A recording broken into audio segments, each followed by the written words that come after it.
അസ്സലാമു അലൈക്കും സമീർ. ഇങ്ങനെയുള്ള ഒരു ചോദ്യം എന്നോട് ചോദിച്ചതിന് ഒരുപാട് നന്ദി. ഇതിന് ഉത്തരം പറയാൻ മാത്രം ഞാനൊരു പണ്ഡിതയോ ഖുറാനോ ഹദീസൊന്നും അത്ര അധികം പഠിച്ചിട്ടുള്ള ആളല്ല. ഇതിനേക്കാളും പഠിച്ചിട്ടുള്ള ഒരുപാട് പേര് മറുപടി പറയാനുള്ള ധാരാളം പേരുണ്ടാവും. എങ്കിലും മാതാപിതാക്കൾ ജീവിച്ചിരിക്കുമ്പോൾ മക്കൾ മരിക്കുന്നത് വലിയൊരു വേദനയുള്ള കാര്യം തന്നെയാണ്. പ്രത്യേകിച്ച് നമ്മൾ അവരിൽ ഒരുപാട് പ്രതീക്ഷ ഒക്കെ വെച്ചിട്ടുള്ള ഒരു സമയത്ത്. ഈ അടുത്ത് വേറൊരു പ്ലസ് ടു കഴിഞ്ഞിട്ടുള്ള ഒരു കുട്ടി പെട്ടെന്ന് മരിച്ചു. ഇതുപോലെ തന്നെ ഇങ്ങനെ കുറേ മരണങ്ങൾ ഇങ്ങനെ നമ്മൾ കേട്ടുകൊണ്ടിരിക്കുന്നു. എന്തുകൊണ്ട് ഈ പ്രായത്തിൽ ഇങ്ങനെയുള്ള പെട്ടെന്നുള്ള മരണം, ഹാർട്ട് അറ്റാക്ക് ആയിട്ട് കൊഴിഞ്ഞു വീണ് മരിച്ചു എന്നൊക്കെ കേൾക്കുമ്പോൾ വലിയൊരു വിഷമമുള്ള കാര്യമാണ്. ഇതുപോലെയാണ് ക്യാൻസർ വന്നിട്ടുള്ള ഒരു കുട്ടി, ഈ അൽഫർ, ഞങ്ങളെ ഒരു അടുത്തുള്ള സ്കൂളുണ്ട്, അവിടെ പഠിക്കുന്ന ചെറിയൊരു കുട്ടി മരിച്ചു എന്നൊക്കെ കേട്ടപ്പോൾ ഈ അടുത്ത് ഇങ്ങനെ കുറേ കേൾക്കുന്നു. എന്താ അതിൻ്റെ കാരണം എന്നറിയില്ല. ചിലപ്പോൾ നമ്മൾ മക്കളിൽ ഒരുപാട് പ്രതീക്ഷ അർപ്പിച്ചിട്ട് അവര് ചെറിയ പ്രായത്തിൽ തന്നെ നല്ലൊരു ടെൻഷനിൽ ജീവിക്കുന്നു. അങ്ങനെയൊന്നും പറയാൻ പറ്റില്ല. എല്ലാവർക്കും അറിയുന്ന കാര്യമാണ്, മരണം ഏത് സമയം എപ്പോഴാണ് വരിക എന്നൊന്നും പറയാൻ കഴിയില്ല. എല്ലാവർക്കും അറിയുന്ന കാര്യമാണ്, മരണം നമ്മുടെ കൂടെ തന്നെയുണ്ട്. പക്ഷെ നമ്മൾ വിചാരിക്കും നമ്മളെപ്പോഴും ജീവിക്കും എന്നുള്ള രീതിയിൽ നമുക്ക് തന്നെ തോന്നുന്നുണ്ടല്ലോ. കുല്ലു നഫ്സിൻ ദായിഖത്തുൽ മൗത്ത് എല്ലാവർക്കും അറിയുന്നതാണ് ഖുർആനിൽ ആലു ഇമ്രാനിൽ 185-ാമത്തെ ആയത്ത്. എങ്കിലും ഇങ്ങനൊക്കെ അറിയാം. എങ്കിലും നമ്മൾ വിചാരിക്കുന്നു ബാക്കിയുള്ള മരണം കാണുമ്പോൾ നമ്മൾ മരണം ആഘോഷിക്കുന്നത് ഇങ്ങനെ കാണുന്നു. ഈ അടുത്ത് സലീം കുമാർ മരിച്ചപ്പം മകനെ ദേഷ്യം പിടിച്ച് പറയേണ്ട വന്നു. ഇത് വീഡിയോ എടുക്കുന്നതൊക്കെ ഒന്ന് ആലോചിച്ച് നോക്ക്.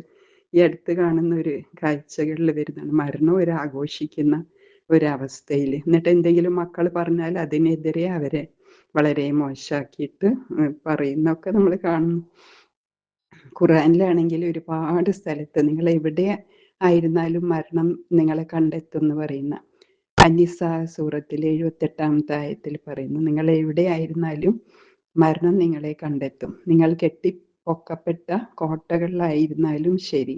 അതുപോലെ തന്നെ ഒരുപാട് ആയത്തുകളിൽ മരണത്തിനെ കുറിച്ച് പറയുന്നുണ്ട്. ജുമയില് 8-ാമത്തെ ആയത്തിൽ വരുന്നുണ്ട്, പറയുക, നിങ്ങൾ ഏതിൽ നിന്ന് പേടിച്ചോടുന്നുവോ ആ മരണം നിശ്ചയമായും നിങ്ങളെ കണ്ടുമുട്ടുന്നതാണ്. എല്ലാം നമുക്ക് അറിയുന്ന കാര്യമാണ്. പക്ഷെ നമുക്ക് തോന്നും നമുക്ക് മരണമില്ല എന്നുള്ളത്. മരണം ഞാൻ നേരിട്ട് കണ്ടിട്ടുള്ള ഒരു സംഭവം, ബസ്സിൽ ഇങ്ങനെ പോയിക്കൊണ്ടിരിക്കും. ഞാൻ മുന്നേ ഈ ഗ്രൂപ്പ് പറഞ്ഞിട്ടുണ്ട്. ബസ്സിൽ ഇങ്ങനെ പോവാൻ, ലൈൻ ബസ്സാണ്, നല്ല സ്പീഡിലാണ് അയാൾ ഡ്രൈവർ ഓടിക്കുന്നത്. പെട്ടെന്ന് അയാൾ എന്തോ ഒരു അസ്വാഭാവിക, അയാൾ ഭയങ്കര സ്പീഡിലൊക്കെ പോകുന്നു, എന്തോ ഒരു അസ്വസ്ഥത പോലെ. ഞാൻ കുറച്ച് ബാക്കിലായിട്ട് നിൽക്കുകയായിരുന്നു. എൻ്റെ അടുത്ത് വെള്ളമൊക്കെ ഉണ്ട്. മുന്നിലുള്ള ഒരു സ്ത്രീയുടെ സൈഡിലുള്ള പോക്കറ്റിൽ വെള്ളം കാണുന്നുണ്ട്. അപ്പൊ പെട്ടെന്ന് ഒരാൾക്ക് തോന്നി, അയാള് പറഞ്ഞു, ആരുടെയും കയ്യിൽ വെള്ളം ഉണ്ടോ? എന്നിട്ട് എങ്ങനെയോ ആ ഡ്രൈവർ ബസ് നിർത്തി. അയാൾ ഇങ്ങനെ ഒരു ഭാഗത്തേക്ക് ചെരിയുമ്പോഴേക്കും ഞാൻ അപ്പോഴേക്കും വെള്ളം കൊടുക്കൽ കഴിഞ്ഞു. പിന്നെ മറ്റേ സ്ത്രീ വെള്ളം കൊടുക്കാനൊന്നും തയ്യാറാവാത്തത് പോലെ എനിക്കൊരു വിഷമം ഉണ്ടായിട്ടുണ്ട്. പെട്ടെന്ന് ഞാൻ ആ ഡ്രൈവറുടെ അടുത്തേക്ക് നടന്നു പോയി. വേറെ ആളുണ്ടായിരുന്നു, അയാൾ വെള്ളം കൊടുത്തു. ഡ്രൈവർ ബസ് നിർത്തിയിരുന്നു. എന്നിട്ട് അയാൾ വെള്ളം കുടിച്ച് അയാളുടെ വായിലേക്ക് ഇറങ്ങിപ്പോയി. കുറച്ചിങ്ങനെ ഒലിച്ചിറങ്ങുന്നത് ഞാൻ കണ്ടു. ഉടനെ അയാൾ മരിച്ചു. അങ്ങനെ ഒരു മരണം കണ്ടിരുന്നു.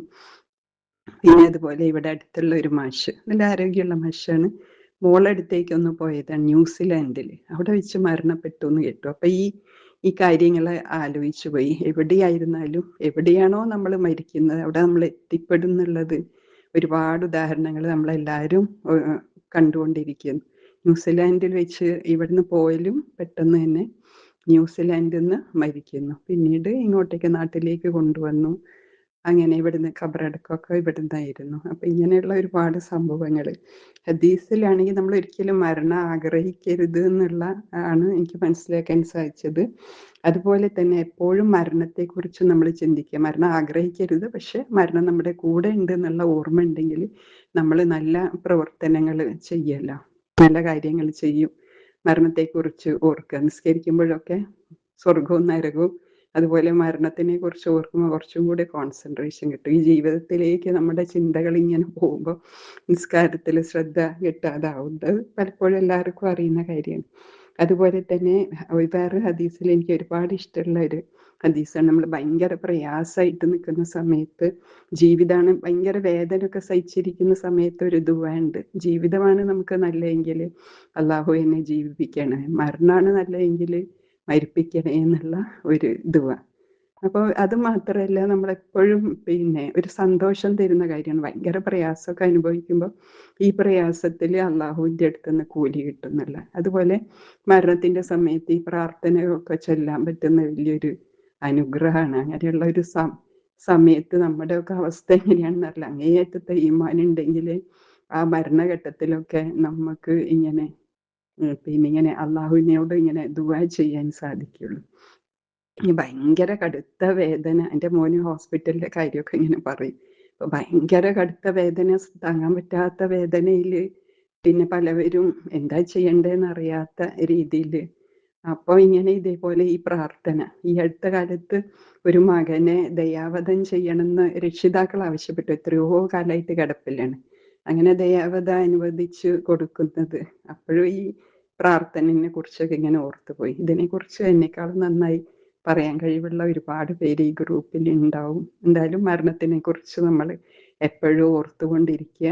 ജീവിതമാണെന്നല്ലെങ്കിൽ ജീവിപ്പിക്കുക. ഭയങ്കര കഷ്ടപ്പെട്ട എന്താ പറയുക അങ്ങനെയുള്ള ഒരു പിന്നെ കിടപ്പിലായിട്ടൊക്കെ കഷ്ടപ്പെടുന്നവരുടെ കാര്യമാണ് വലിയൊരു വിഷമായിട്ടുള്ള കാര്യം. കൂടുള്ളവർ നമുക്ക് വേണ്ടി കഷ്ടപ്പെടുന്നതൊക്കെ കാണുമ്പോൾ ഭയങ്കര പ്രയാസമാണ്. പലവരുടെയും അനുഭവത്തിൽ നിന്ന് മനസ്സിലാക്കാൻ സാധിച്ചിട്ടുണ്ട്. എൻ്റെ കുറേ ഫ്രണ്ട്സ് പെയിൻ ആൻഡ് പാലിയേറ്റീവിൻ്റെ ഒക്കെ ഇതിന് പോകാറുണ്ട്. അപ്പോൾ അവരിങ്ങനെ ഓരോ കാര്യങ്ങളൊക്കെ പറയുമ്പോൾ വലിയ വിഷമം തോന്നും. ഏതോ വീട്ടിൽ പോയപ്പോൾ ഒരാൾ മാത്രമേ ഉള്ളൂ, അയാൾക്ക് ഇങ്ങനെ അങ്ങനെയൊന്നും അനങ്ങാൻ പറ്റില്ല. ചിലപ്പോൾ അയാൾ എന്തെങ്കിലുമൊക്കെ ഉണ്ടാക്കുക ചെയ്യുന്നത്.